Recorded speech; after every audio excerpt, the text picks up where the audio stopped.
This is MMA.ca with Ricky Goodall here in Halifax, Nova Scotia. Ricky, you're getting set to fight next weekend at Extreme Cage Combat. Tell the viewers on MMA who you're fighting and what you're doing to prepare for the fight.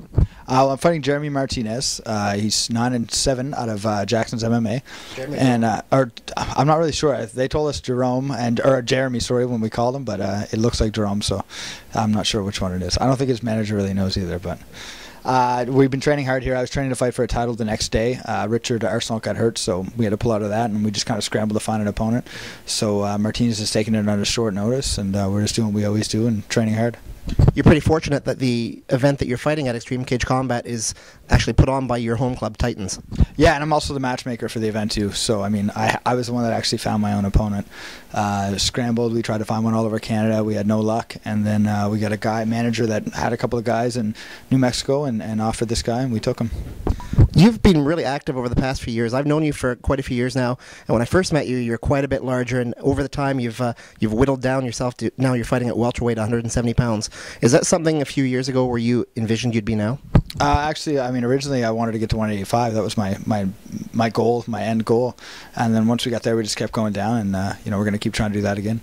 I know you had made a foray into 155 before, but you had some problems making weight. Is that something that you want to try again, or are you going to stay at welterweight? We're definitely going to try 55 again. It's just going to take a little bit longer and do it just gradually and see what we can do from there, basically. Okay, we're not going to delve too much longer in the fighting aspect of it. I want to bring up something with you that's a little more interesting, I think, and that is you're one of the more aggressive fighters that I've seen when it comes to self-marketing.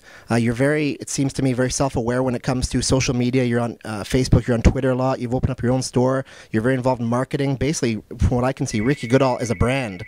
Am I correct in thinking that?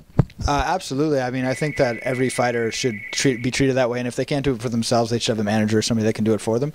I mean, essentially, you are a product. When you fight, you're being brought in as a product to entertain people. So I mean, you are a person. You're not a physical product, but you are a product in a sense. So I think you have to be marketed just like that and kind of treat it in the same way. People watching the video are probably going to see some bottles of supplements behind you. Tell us about those. Yeah, I mean, one of the things I've always wanted to do is have my own supplement store. And for the longest time, I've been selling MMA gear to guys at the clubs and clothing and things like that as well. And we had this little space open when we opened this new club. And I just have some contacts. Actually, my sponsor, one of my previous sponsors, is one of the ones that sells me all of my supplements and all of my stuff like that too. So I mean, just kind of one thing after another, and now we have a store. Tell the people watching what you do for a living and what you do when you're outside of training. Well, I mean, for the longest time I was working at bars and doing security, but this is my job now. Having the store inside of our club is what I do every day. So, I mean, I train in the morning, I come here, I'm at the store all day long, and then I train in the evening, and that's my daily routine every day.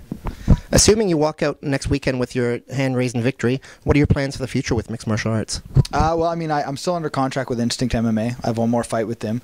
We're talking to them about trying to get a fight maybe in February or April. And beyond that, we're just going to keep hunting for good fights and move as far as we can. Are you looking to fight to become a fighter and to keep fighting as long as you can, or are you using the fighting as a springboard to get into business? Well, they're both passions. They're both big passions of mine. So, I mean, one complements the other. So my business is helping me do the fighting and help me fight and train on my own schedule and do my own thing. And obviously get my gear cheap, get my supplements cheap, and help other people do the same thing. But I also love fighting as much as I love anything else, if not more, obviously. I mean, there are lots of ways to make money. That's certainly not my end goal. I do it because I love it, not for money. Let's go, final question. Let's go back to the fight for a second. Tell me how you envision the fight going and how the fight's going to end. Well, I mean, for this fight, my last fight, I got to take the opportunity to really pick a guy apart that I thought that had a little bit more experience on the ground and things like that. So I really wanted to try to avoid doing that. I wanted to pick him apart and see how that was. And I got to have a really nice stand-up fight, which I haven't had in a long time. And so, I mean, I did the 3-rounder. Now I'm going to try to finish it right away. I want to go in aggressive, going hard. And this is my hometown. This is my card. I put this card on. You know, all my fans, all my friends, my teams are there. I'm not going to mess around. This fight's finishing fast. Great. No final questions, but I'll give you a couple minutes or as long as you want to talk about who you want to thank and if you have any sponsors you want to thank as well. Well, I just got picked up by Nutribolics, which is an amazing supplement company that I carry a lot of their stuff as well. They're great. They're one of my biggest sponsors right now. Obviously, Titans MMA. Bubba Ray's is a big sponsor of mine. Nova Physiotherapy is helping me every day. They help me out as well. And Jack Cameron Mortgages is also a new big sponsor too. Great, Ricky. Thanks a lot and best of luck next weekend. Thank you.